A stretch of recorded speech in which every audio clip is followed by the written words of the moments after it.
dans le prochain épisode de Demain nous appartient. Tandis que Chloé est prise au piège, Flore est dans un état critique.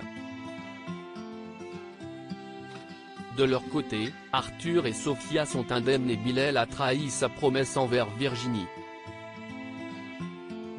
Capture d'écran TF1. Attention, les paragraphes qui suivent contiennent des spoilers sur l'épisode de Demain nous appartient diffusé demain soir sur TF1. Si vous ne voulez rien savoir, ne lisez pas ce qui suit. Vendredi 15 novembre dans Demain nous appartient. Chloé est prise au piège prévenue par des voisins, Robin arrive au mât. Devant l'ampleur du feu, il s'inquiète de ne pas voir Jeanne parmi les rescapés et s'énerve que personne ne se soit soucié d'elle.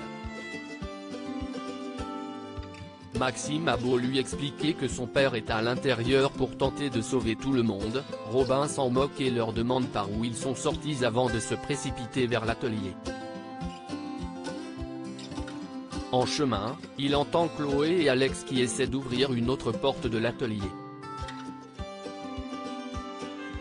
Robin indique alors à son frère que Jeanne est en haut et il le supplie d'aller la secourir, ce qu'Alex fait après lui avoir fait promettre d'aider Chloé à sortir.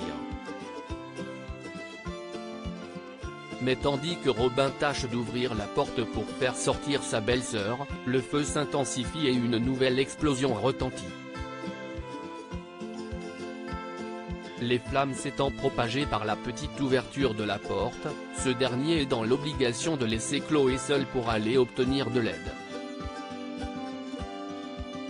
De son côté, Chloé est piégée et souffre du manque d'oxygène. Très affaiblie par les inhalations de fumée, elle s'évertue malgré tout à chercher Flore. Pendant ce temps, Alex est parvenu à monter à l'étage et retrouve Jeanne. Mal en point, elle ne veut pas suivre son fils mais il ne lui laisse pas le choix. Après qu'il lui a mis un tissu sur le nez et une couverture sur la tête, Alex la dirige vers la sortie. Les pompiers parviennent à les évacuer et Robin informe son frère qu'il n'a pas réussi à faire sortir Chloé.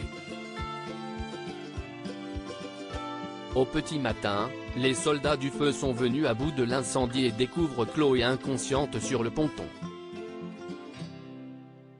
Flore est dans un état critique. Bart s'inquiète pour Flore qui est toujours à l'intérieur de l'atelier en feu. Les secours n'étant toujours pas arrivés, Anna lui dit que Flore va s'en sortir, mais l'adolescent lui reproche de ne pas l'avoir empêché de rentrer dans le mât. Ce n'est que plus tard dans la nuit que les pompiers parviennent à sortir Flore des flammes. Retrouvée inconsciente et brûlée au second degré, Marianne est préoccupée par son état et suspecte un enfoncement de la boîte crânienne. Elle somme Anna de dire la vérité à Bart et de le préparer à toute éventualité, ce qu'elle consent à faire un peu plus tard.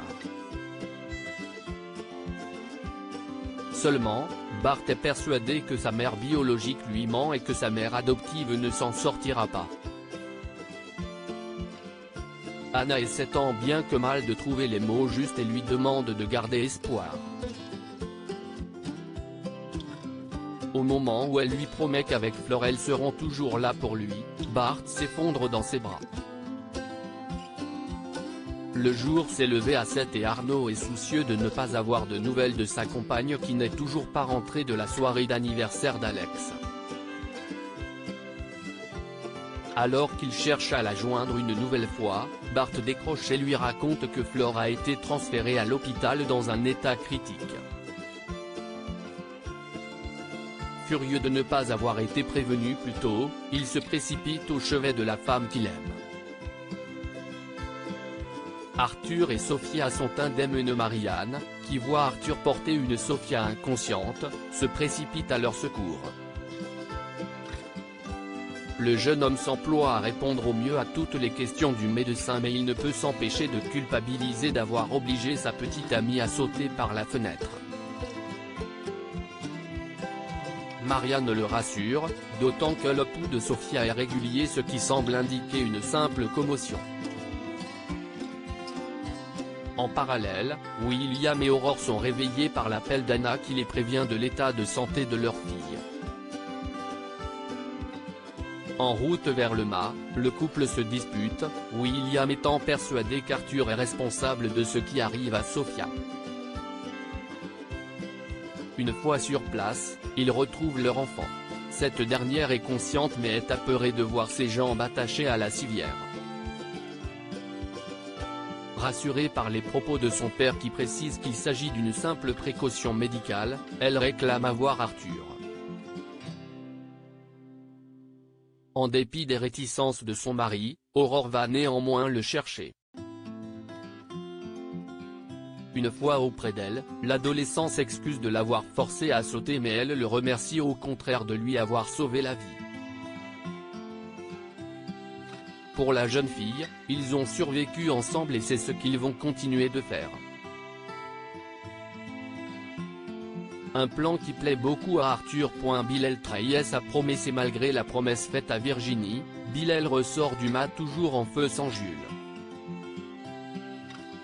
Tandis qu'elle supplie les pompiers d'aller secourir son fils, elle accuse Bilal de l'avoir laissé mourir comme un lâche.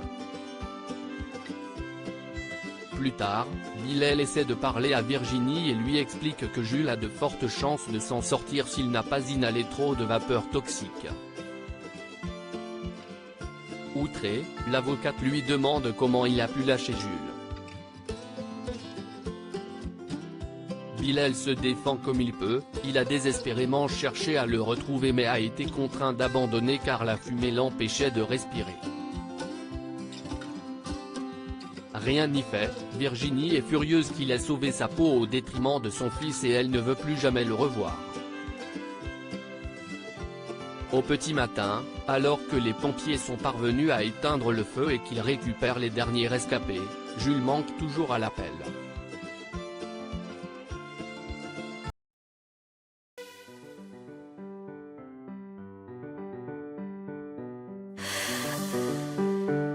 나